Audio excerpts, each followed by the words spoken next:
بسم اللہ الرحمن الرحیم۔ پیارے بچوں، کینٹیب پبلشر کی طرف سے آپ کو خوش آمدید۔ پیارے بچوں، اردو کی کتاب کے دوران جو کتابیں آپ کے پاس ہونی چاہیے ان میں سب سے پہلے اردو جماعت 7، اس کے ساتھ ساتھ ریسورس پیک ہونا چاہیے تاکہ آپ اس کتاب کو اچھی طرح سے سمجھ سکیں اور مشکل سوالات کو اس کی مدد سے آپ حل کر سکیں، اور کتاب کو مزید اچھی طرح سے سمجھنے کے لیے آپ کے پاس سمر پیک بھی ہونا چاہیے۔ تو چلتے ہیں، اپنے کتاب کا آغاز کرتے ہیں۔ آج ہمارے پہلے سبق کا تیسرا حصہ ہے پیارے بچوں، جس میں جس کی ہم تشریح اور اس کے قواعد پڑھ چکے ہیں۔ آج اس کی مشق اور کچھ دیگر سوالات کی جانب چلیں گے۔ سب سے پہلے اس سوال کی جانب دیکھیں، لیکن پیارے بچوں اس سوال کو حل کرنے کے لیے ایک مرتبہ آپ نے حمد اور اس کی تشریح کو غور سے دیکھ لینا ہے، پڑھ لینا ہے اور سمجھ لینا ہے۔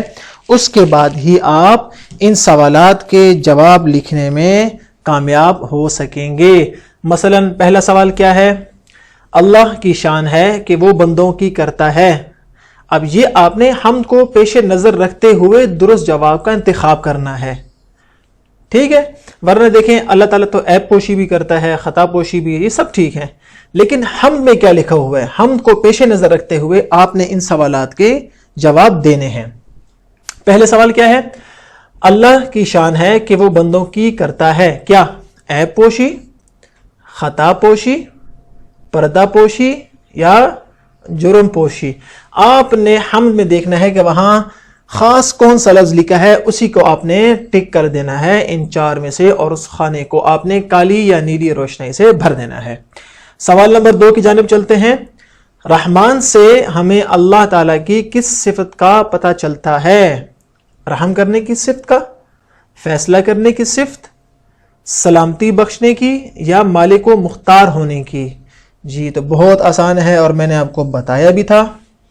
اسی طرح پیارے بچوں آپ نے سوال نمبر 3، 4 اور 5 کا بھی جواب حمد کی روشنی میں یا حمد کو پیش نظر رکھتے ہوئے درست جواب کا آپ نے انتخاب کر لینا ہے، اور یہ ہے آپ کا بہت اچھا سا گھر کا کام، ٹھیک ہے؟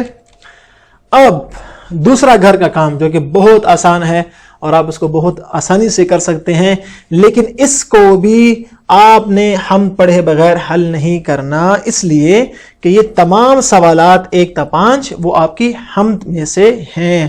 مثلا حمد کسے کہتے ہیں یہ میں آپ کو حمد کے آغاز سے قبل بتا چکا ہوں۔ سوال نمبر 2، اس حمد میں اللہ تعالیٰ کے کن اوصاف کا ذکر ہوا ہے؟ یہ آپ حمد کو سامنے رکھیں گے اور ایک ایک شعر کو پڑھتے ہوئے ان تمام اوصاف کا ذکر کریں گے اور اپنی کاپی میں لکھ لیں گے۔